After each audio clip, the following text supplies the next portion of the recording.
This is CBC Vancouver News. I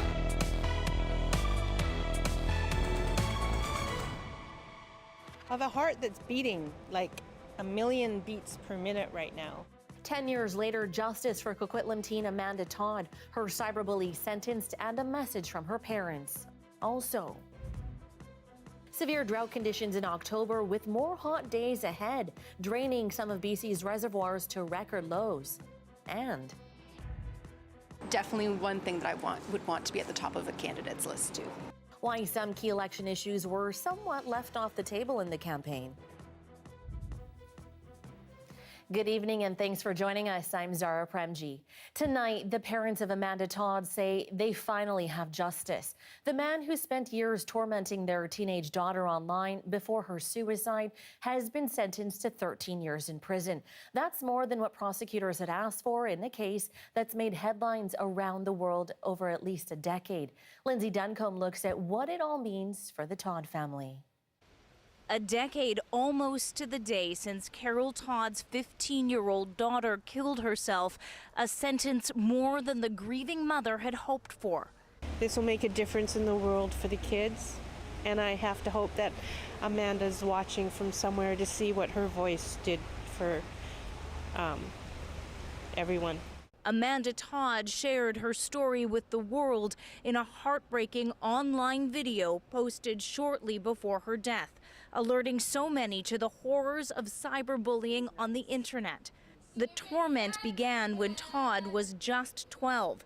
That's when a Dutchman, Aiden Coban, shared a topless photo of the child with her contacts. Using several aliases, Coban spent 2 years exploiting the teenager, forcing her to participate in online sex acts and then posting the images.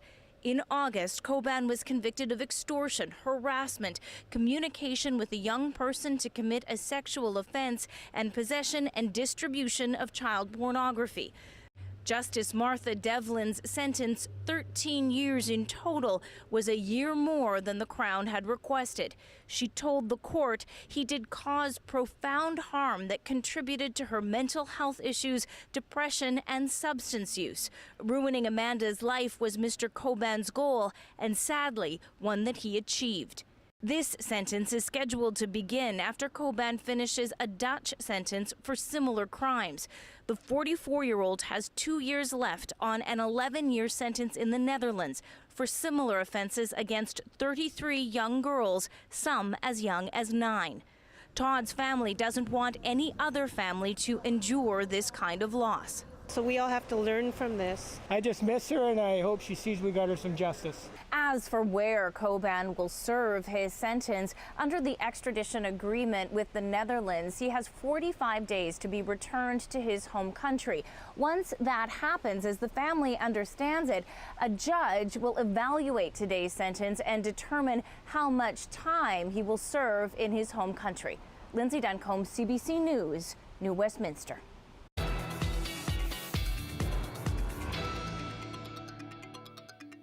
Parts of BC are experiencing level 5 drought conditions. It's the most severe level on the province's classification scale. This is Alouette Lake in Maple Ridge, where the water levels have significantly decreased. The province says areas on level 5 include the Lower Mainland, East and West Vancouver Island, and the Sunshine Coast. The drought could have severe economic and environmental impact in these areas. BC Hydro says drought conditions in the province have left some of its reservoirs at a near record low level.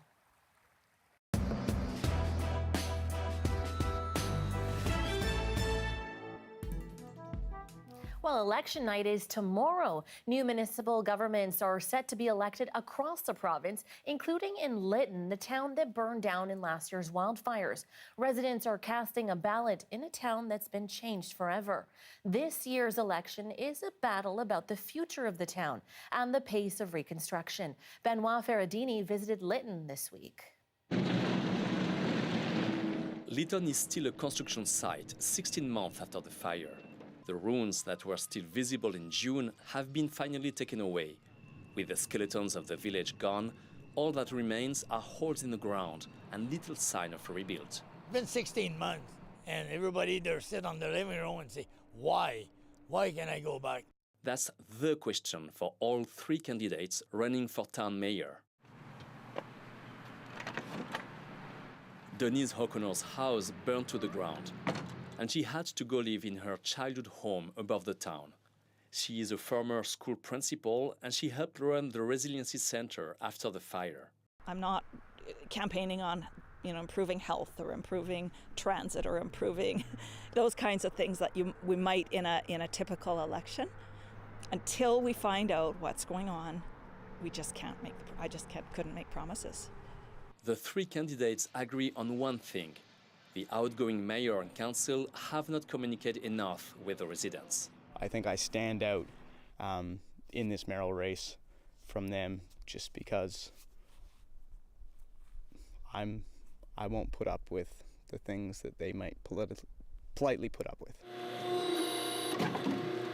At 31 years old, Willie Nelson is the youngest running in this election. He wants to be known as a man of action, ready to help rebuild the town with natural materials. I'm going to continue on building this village hall, and so whoever wins will have, hopefully a 12-foot diameter space that 4 councillors and a mayor can sit down, and they don't have to drive all the way to Kamloops to have their village meetings. The third candidate is Edith Loring Kuhanga. She says she is the best qualified for the job. She is the only candidate running who is Indigenous and has been a Linton resident for 5 years. We're at such a critical point right now. This is probably one of the most important elections that Linton will ever have. So it's critical that we elect people who are ready to jump in and get on with the job. The reconstruction of Linton makes this election very complicated. The majority of the residents lost their homes and are still living outside the village, sometimes a long ways away. I actually knew it would be very, very challenging with the fact that the residents are almost all of them are displaced all around BC. Despite that, turnout is high. During one day of advance voting, 70 residents came to Linton to cast their vote. That was unprecedented. I know people, they're coming from US, they're coming from Kamloops, and that's a 2-3 hour drive just to come and vote, to make sure that they have the right to vote. The new mayor and council will have to hit the ground running, with big decisions to make that will shape the community for the years to come. Benoit Ferradini, Radio Canada, Linton. And throughout the province, there have been a number of top issues that resonate no matter what city you're in. Crime, housing, affordability. But what about transportation? As Brady Strachan reports, some political observers say the issue has been absent from many campaigns and discussions.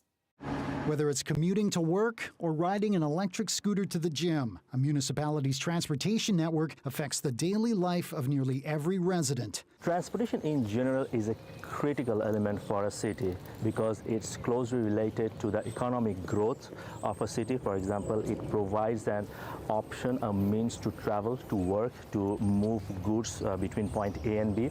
It's also closely related to the quality of life of people. Fatmi says the people voted into municipal office this election will play a major part in shaping their community's future transportation priorities. Everything from approving new roadways and bike lanes to expanding public transit and bringing in alternative ways of getting around, like bike share or e-scooter programs. It's also tied to issues of reducing a city's climate footprint. In Canada, around 25% of the GHG emissions comes from transportation. So it is a pretty important component to design, plan, and live in a sustainable city. So with voters heading to the poll, how do transportation and sustainability rank on candidates' lists of campaign priorities? Some political observers say they're not that prominent, often taking a backseat to other topics that dominate the political discussion. I think there's some campaigns I've seen are more explicitly focused on crime, homelessness, while others are a little more broader about the housing context generally, unaffordability. Crime and homelessness are visible issues in many communities. He says that makes it an easy target for political challengers to highlight when trying to beat out incumbents. For voters who rely on public transit, though, it's a different story. For me, like, this is one thing that is provided by the city that I do notice in my everyday life. I need to get to work. I need to get to certain places. I need to do things that I wouldn't be able to do, without transit. Definitely one thing that I would want to be at the top of a candidate's list too. A sentiment many other voters may also be thinking as they cast their ballots. Brady Strachan, CBC News, Kelowna. Now let's head over to what's happening in BC's fastest growing large city, Surrey. One of the people running for mayor is City Councillor Brenda Locke, and one of her biggest promises is to keep the RCMP in that city. But as Yasmin Gandam reports, stopping the transition to Surrey Police is easier said than done. City Councillor Brenda Locke has big plans if she becomes mayor, stopping the transition from the RCMP to a municipal police force, something her party, Surrey Connect, says will save the city big bucks. It will cost us over $521 million over 4 years. This city can't afford it. Our residents can't afford it, and clearly our residents don't want it. Locke is currently leading the polls at 24%, with incumbent Mayor Doug McCallum trailing behind her at 19%. Back in the 2018 election, McCallum campaigned on the promise of bringing in a municipal force, a pricey commitment that is well on its way. I absolutely will not participate in any part of the transition. We will stop it immediately. I will immediately let the Solicitor General know that it is off the table for Surrey, and I will also let Ottawa know we are sticking with the RCMP. I will not sign off on this transition. But according to political experts, reversing it is not that simple. To completely unwind all of that, that process would itself be quite expensive, and ultimately would require a provincial approval to essentially undo what's already been done. And others agree it would be a complicated process. Anything that's done in a meaningful way, such as changing police forces, has to be done only with the approval of the provincial Solicitor General. So Surrey would have to then go to the province and say, this is what we want.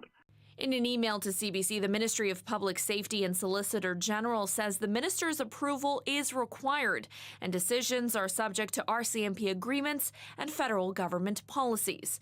Locke is the only mayoral candidate who is publicly committed to keeping the RCMP in Surrey, and if things go her way, Locke says officers hired under the Surrey Police Service would be transferred to their previous agency or join the Surrey RCMP. Yasmin Gandam, CBC News, Surrey.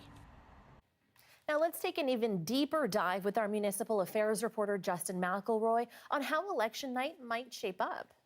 160 different municipalities across British Columbia, each with their own races, each being counted by their own city halls, not Election BC. So things can be a little bit different depending on where you are. But we do have a general sense of what the timeline will look like across the province. Polls close at 8 p.m. no matter where you are. That's a given. Then the election results, we'll start to see trickle in around 8:30 or so. Could be a little bit earlier, could be a bit later. And, we should know the overall winners by about 10 p.m. or so if everything goes according to plan. Of course, people might remember 4 years ago, Vancouver was so close, determined by just 950 votes. It wasn't until about 11:30 at night that we knew there. However, this is going to start the numbers fast and furious when they do come in. It's going to be a hectic 2 hours or so, and a lot of city halls are going to look very different at the end of the night. But there are places we'll be focusing a little bit more on. One of them, of course, is Victoria, the capital city, arguably the third most important when it comes to sort of the political calculus of the province, though not necessarily by population, as you can see. Housing and crime, big issues. And the two main candidates for mayor, it's two councillors, Marianne Alto and Stephen Andrew. Alto, a longtime councillor. Andrew got elected in a by-election just 2 years ago. Really a referendum on whether to continue with the ideas and philosophy of Mayor Lisa Helps, who is stepping down. That's the Alto candidate, or Stephen Andrew, who has talked more about municipalities focusing on core issues. And of course, we're going to be looking at places in Metro Vancouver as well. Port Moody is one of them. It may not be that big, but in terms of the campaigning, it's been fierce, it's been negative, it's been a bit nasty. A lot of debate over ethics, but also growth, development. They have 2 SkyTrain stations, a lot of arguments over exactly what should be built, how big towers should be. The 2 candidates there, also it's a battle of councillors. Also, it's a question of continuing in the path that the previous mayor has been. Steve Milani supporting the policies of outgoing Mayor Rob Bagramoff, Megan Lottie being more on the pro-growth and development side of things, being a fierce critic of Bagramoff over the last 4 years. And we're going to be looking throughout the interior as well. There are a lot of interesting races, but Kamloops might be the most interesting of them. Obviously, one of the biggest cities in the province, particularly when you get out of the Lower Mainland. Another place where crime is a big issue, more of it in the downtown core that have been seen before, and you have a lot of candidates running for mayor that have a chance. 3 of them are sitting councillors. You can see them right there, Dieter Duty, Sadiq Hunter, and Arjun Singh, all 3 of them with a lot of experience at City Hall. But you also have 2 other candidates who have ran more populist campaigns talking about crime, have hoped to run an insurgency sort of for people that are fed up in City Hall and Kamloops. Those are just 3 of the races we're going to be following. Results, like I said, going to be coming fast and furious for about 2 hours. It's going to be interesting to see what stories come out of different municipalities at the end of Saturday night.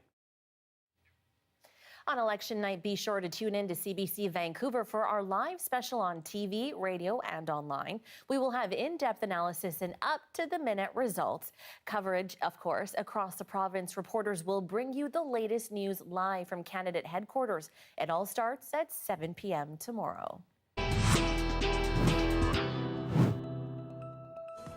Renters and homeowners are finding ways to ease the burden of the growing affordability crisis. That's coming up next.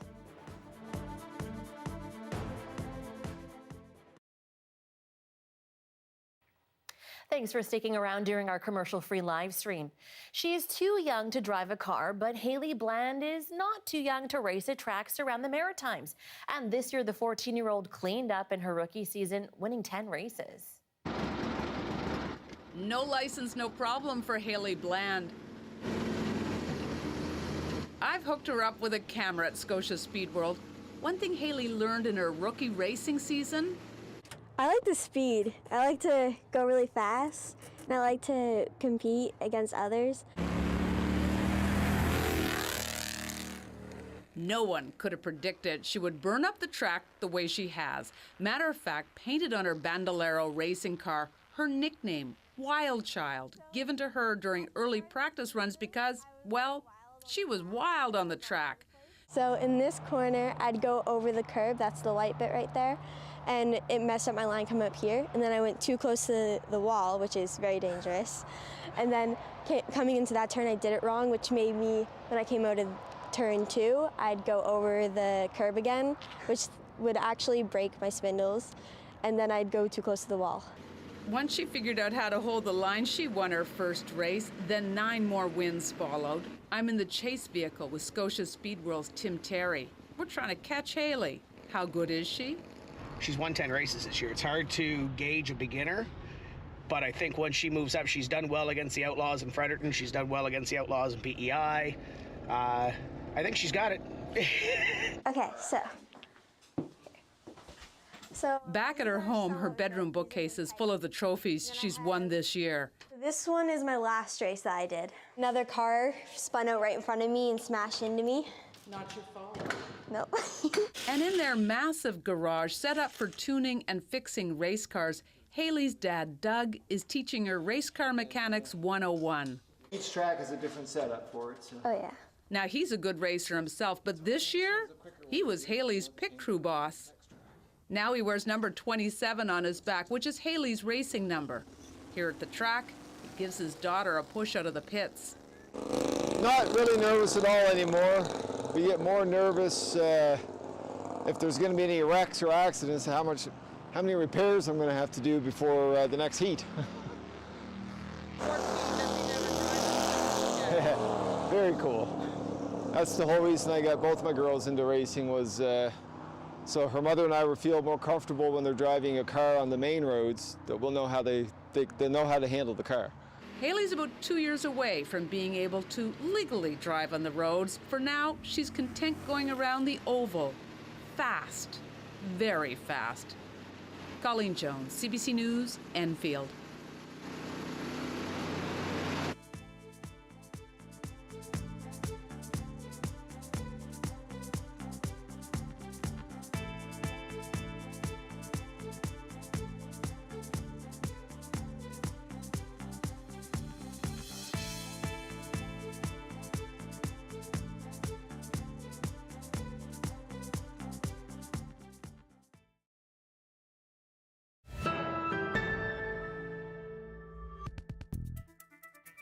The rising cost of living in BC is continuing to put a strain on many renters and homeowners in the province.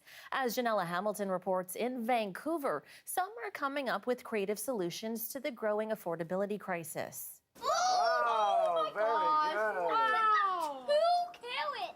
Ashley Pullman loves spending time in her backyard, a space she shares with this family. When we were thinking of buying a spot, it was like an apartment was kind of within our reach. And then I said, okay, well, what if we try maybe just for a year to explore co-ownership? Through Coho BC, the two families were introduced. Together, they bought this duplex in East Vancouver, a house both families say they would not have been able to afford otherwise. The taxes, the insurance, you pay it together. Over the past few years, this real estate expert says more people across the province are choosing to live collectively. Young families taking advantage of it to reduce childcare costs by bringing friends or family or other young families where they can kind of take care of each other. You can reduce transportation costs, certainly by living in neighborhoods that are closer to work, closer to shopping. Annika Vervecken is a single mom living in Vancouver's Strathcona neighborhood. She says day-to-day living costs are becoming more challenging. Just recently, it's been really, prices have really gone up, and we buy everything organic. To help reduce financial strain, she's created a collective housing model, a home and lifestyle shared by multiple people. There is no way that I could afford to live in this neighborhood, a 20-minute walk from work downtown, in a house that has a garage and a garden. In addition to rent, the housemates share the cost of groceries. We just buy all the food together and we eat it together, and that sense of sharing is really important for me. There's also like major social benefits. So all these toys you see are toys that our kids share. Pullman is calling on government to recognize and support those who are choosing alternative ways to live together, to provide incentives that allow even more people to find another way of making ends meet. Janella Hamilton, CBC News, Vancouver. Well, here's a live shot of Georgia Street. Johanna will have your full forecast coming up next.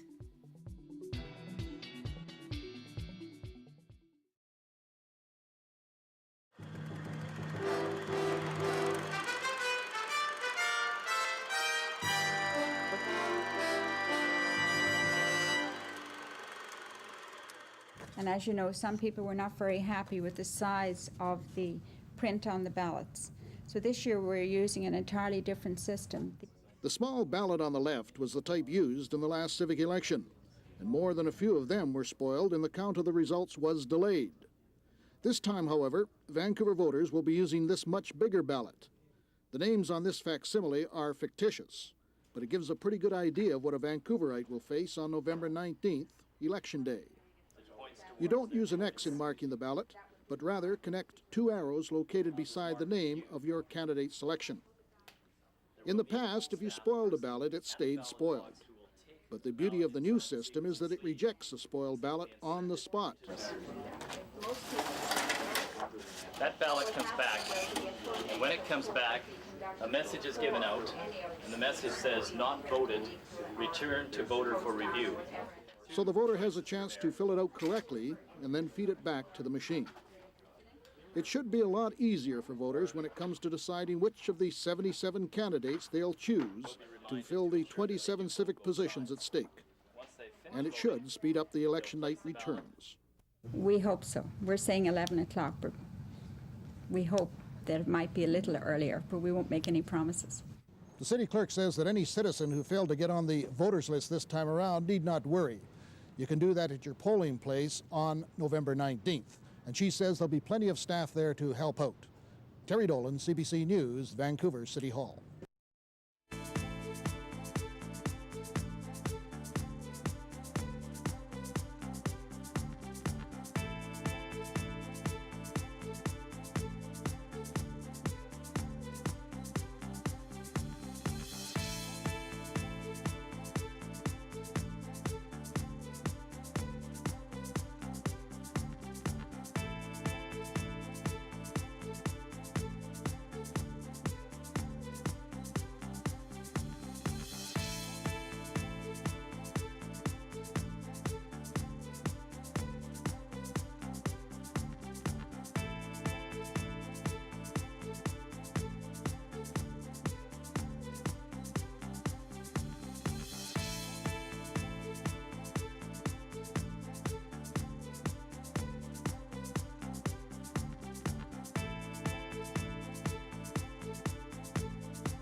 Housing, safety, transportation, and climate change. What do the next 4 years look like? Who will win, and what will it mean for you and your family? Tune in to CBC News for in-depth analysis and context. Join me this Saturday as CBC News presents BC Votes, live commercial-free coverage of the municipal election starting at 7 p.m. Until then, get up to speed at cbc.ca/BCVotes. The weather update is brought to you by Direct Buy Furnace, installing the most reliable heating and cooling brand. It's hard to stop a train.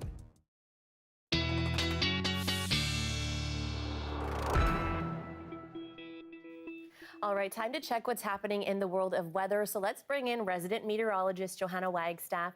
Joe, I have to say, I am tired of feeling this hot in October. Give me some good, cool, dry news. Or not even dry, give me some wet news, please. I need some rain. Yeah, normally, Zahra, you're the outlier that wants the cold and rainy weather, but this time you are definitely not alone. We are very late for the start to fall, and we are really starting to see those trickle-down effects. Let me show you the BC drought map. We've been talking all week about this today. That drought expanded, the level 5 drought expanded to the northeast. This is where adverse impacts from drought conditions are certain.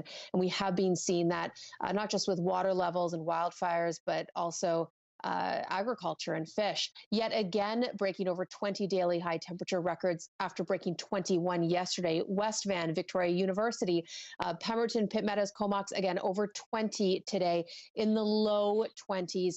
Tomorrow is looking to be even hotter. And I should mention the air quality advisory now expanded out to Metro Vancouver. So not only hot and dry, but smoky as well this weekend. Where is the rain? Well, it's getting directed up and over. We do have a bit of a cold front moving through for Monday, but I think that'll just drop temperatures for us. Hopefully seeing some rain in central and northern coastal sections, but this is right through to next week, and I don't see any soaking rain for the south. As far as temperatures, incredibly, watch Abbotsford over the next couple of days. 28 degrees in the forecast. It is not out of the question. Abbotsford could hit 30. That would be an all-time record. In fact, the temperatures we're seeing right now, here's that temperature trend. Zahra, these are the latest, hottest temperatures ever on record for huge swaths of BC. So expecting to see some more records fall over the weekend. You can see all those sunny conditions, much of that coming with wildfire smoke. I do want to end on some good news, and that is that I do see rain, Zahra, in the forecast next Saturday. And so far, the confidence in that forecast is growing. So I'll keep you posted next Saturday. Okay, some rain. Thank you so much, Joe. You're welcome. And that's all for tonight. Thanks so much for joining us. Now, before you let that head hit the pillow, head over to cbc.ca/BC for one last scroll through the headlines. We'll see you back here at 7 p.m. tomorrow for our election special. Have a good night.